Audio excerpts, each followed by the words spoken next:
പല ആൾക്കാരും പഞ്ച് ഡയലോഗിന് വേണ്ടി പറയാറുണ്ട്, അയ്യപ്പനെ തൊട്ടാൽ അയ്യപ്പനവരെ വെറുതെ വിടില്ല എന്നൊക്കെ. അയ്യപ്പൻ KGF-ലെ റോക്കി ബായി ആണെന്നൊന്നും കരുതരുത്. അയ്യപ്പൻ ഒരു മാഫിയ ഡോൺ ഒന്നുമല്ല. പല ആൾക്കാരും സ്ഥിരം പറയുന്ന ഒരു ഡയലോഗാണ്, നമ്മുടെ ദൈവസങ്കല്പനയെ കുറിച്ച് അറിയാത്തോണ്ടാ പറയുന്നത്. അതായത് അയ്യപ്പൻ ഒരു ശാന്തമൂർത്തിയാണ്. ഇനി താന്ത്രികമായി പറഞ്ഞാൽ തന്നെ അയ്യപ്പൻ ഒരു രൗദ്രമൂർത്തിയല്ല. അയ്യപ്പൻ നൈഷ്ഠിക ബ്രഹ്മചര്യ ഭാവത്തിലിരിക്കുന്ന, യോഗ ഭാവത്തിലിരിക്കുന്ന, യോഗദണ്ഡ് സ്വീകരിക്കുന്ന ദൈവസങ്കല്പമാണ് നമുക്ക് സ്വാമി അയ്യപ്പൻ. അതാണ് നൈഷ്ഠിക ബ്രഹ്മചര്യം എന്ന ഭാവമുള്ളത്. അല്ലാതെ അയ്യപ്പൻ മറ്റേ KGF-ലെ റോക്കി ഭായിയുടെ ഭാവത്തിൽ എനിക്ക് നേരെ നീ വിരൽ ചൂണ്ടിയാൽ നിന്റെ കൈ വെട്ടു എന്ന് പറയുന്ന വ്യക്തിയല്ല. ഇത് നമ്മൾ നമ്മുടേതായ ഇമോഷൻ വെച്ച് പറയുന്ന കാര്യങ്ങളാണ്, നമ്മുടേതായ. പക്ഷേ ദൈവത്തെ ഓർത്ത് ഈ കേസിൽ മാത്രമല്ല, ഏത് കേസിലും അയ്യപ്പൻ ഒരു രാഷ്ട്രീയ പാർട്ടിയോടും വിരോധമില്ല, ഒരു രാഷ്ട്രീയ പാർട്ടിക്ക് പണി കൊടുക്കാനും പോണില്ല. നമ്മുടെ വിശ്വാസം വെച്ച് നമുക്ക് ഇതെല്ലാം പറയാം. ശബരിമലയെ യുവതികളെ കയറ്റിയ തെറ്റ് തന്നെയായിരുന്നു. അതിന് അന്ന് കയറ്റിന്ന് ആരോപിക്കപ്പെടുന്ന ആരുടെയെങ്കിലും ബന്ധുക്കളെ പിടിച്ച് കുറ്റം പറഞ്ഞിട്ടോ അല്ലെങ്കിൽ അന്ന് മുഖ്യമന്ത്രിയെ പിടിച്ച് കുറ്റം പറഞ്ഞിട്ടോ കാര്യമില്ല. ആ വിഷയം തീർന്നു. നമ്മൾ ആ വിഷയത്തിൽ ജയിച്ചു, വിശ്വാസികൾ ആ വിഷയത്തിൽ ജയിച്ചു, അത് തീർന്നു.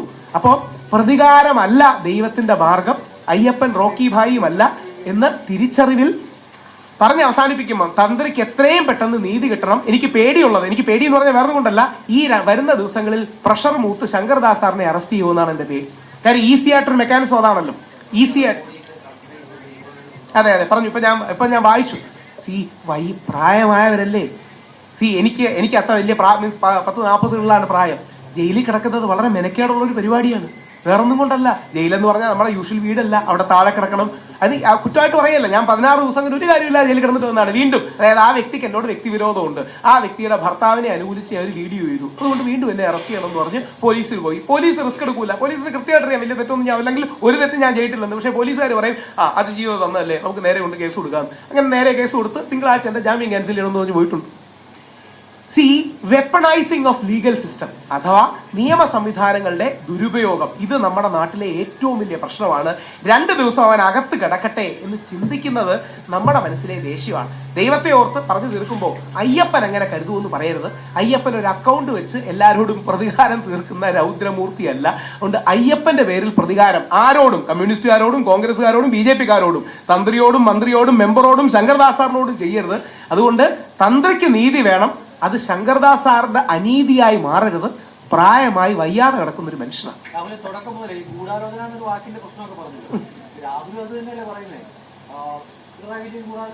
ഞാൻ കൂടെ പറഞ്ഞില്ലല്ലോ, എനിക്ക് വേണമെങ്കിൽ പറയാം രാഷ്ട്രീയ ഗൂഢാലോചന നടത്തി അല്ല. അദ്ദേഹം ചെയ്ത ആക്ഷന്റെ പിന്നിലുള്ള മോട്ടിവേഷൻ CPM-ലേക്ക് ചോദ്യങ്ങൾ വരാതിരിക്കാൻ ബ്ലണ്ട് ചെയ്യുന്നതാണ്. അങ്ങനെയാണെന്ന് താങ്കൾക്ക് മനസ്സിലാവുന്നില്ലേ?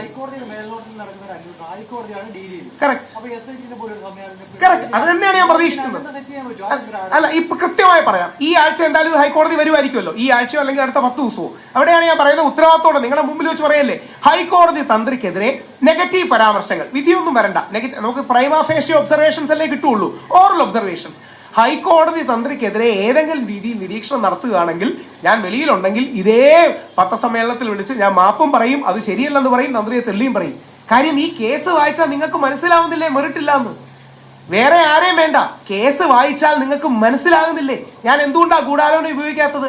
വളരെ മിസ്യൂസബിൾ വേർഡാണ്.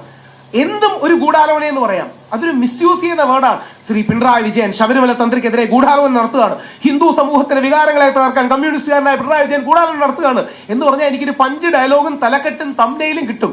പക്ഷെ അത് നന്മയല്ല.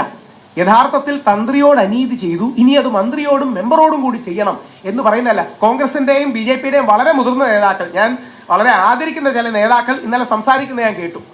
തന്ത്രിയുടെ നിയമത്തിന്റെ വഴിക്ക് പോട്ടെ, ഇനി മന്ത്രിയും അല്ലെങ്കിൽ ഇനി മെമ്പറും മന്ത്രിയും. എന്ത് ന്യായം? ഇവർക്കെതിരെ എന്തെങ്കിലും പരാമർശമുണ്ടോ? ശ്രീ കടകംപള്ളിക്കെതിരെ എന്തെങ്കിലും കോടതി പരാമർശമുണ്ടോ?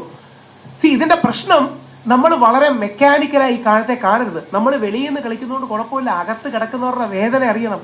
ഇവർക്ക് ജീവിതകാലം മുഴുവൻ ഈ അപമാനം ഉണ്ടാവില്ലേ? മരിക്കുന്നത് വരെ ഇവർക്ക് ഈ അപമാനം ഉണ്ടാവില്ലേ? മുമ്പ് കണ്ഠര് മോഹൻറെ ഇതേപോലൊരു കാര്യത്തിൽ കുടുക്കി, അവസാനം കുടുക്കിയതാണെന്ന് ഹൈക്കോടതി പറഞ്ഞു. പക്ഷെ ഇന്നും അദ്ദേഹത്തിന് ലേബലുള്ളത് മറ്റൊരു കാര്യമാണ്. അതിനുശേഷം അദ്ദേഹത്തിന് ശബരിമല കയറാൻ കഴിഞ്ഞില്ല. അതായത് അദ്ദേഹത്തിന്റെ ഭാഗത്ത് കുറ്റമൊന്നുമില്ല, അദ്ദേഹം ഒരു കേസിൽ വാദിയാണ്, അദ്ദേഹമാണ് പരാതി കൊടുത്തത്, എന്നിട്ട് അദ്ദേഹത്തെ കുടുക്കുകയും മറ്റും ചെയ്തു. അങ്ങനെ ഹൈക്കോടതിയുടെ വിധിയും വന്നു. പക്ഷേ ഒരു ആയുഷ്കാലത്തിന്റെ മനുഷ്യജന്മത്തിന് നമ്മുടെ നാണക്കേടും, ഇവർക്കൊക്കെ ഭാര്യ കുട്ടി കുടുംബങ്ങളുണ്ട്, ആ മക്കൾക്ക് വീണ്ടും മക്കളുണ്ട്. അപ്പോൾ ആ രീതിയിലുള്ളൊരു മര്യാദ നമ്മൾ കാണിക്കണം, മനുഷ്യരാണ് എന്നുള്ളൊരു മര്യാദ കാണിക്കണം. എന്നാണ് എനിക്ക് അഭ്യർത്ഥിക്കാനുള്ളത്. സ്വാമിശം.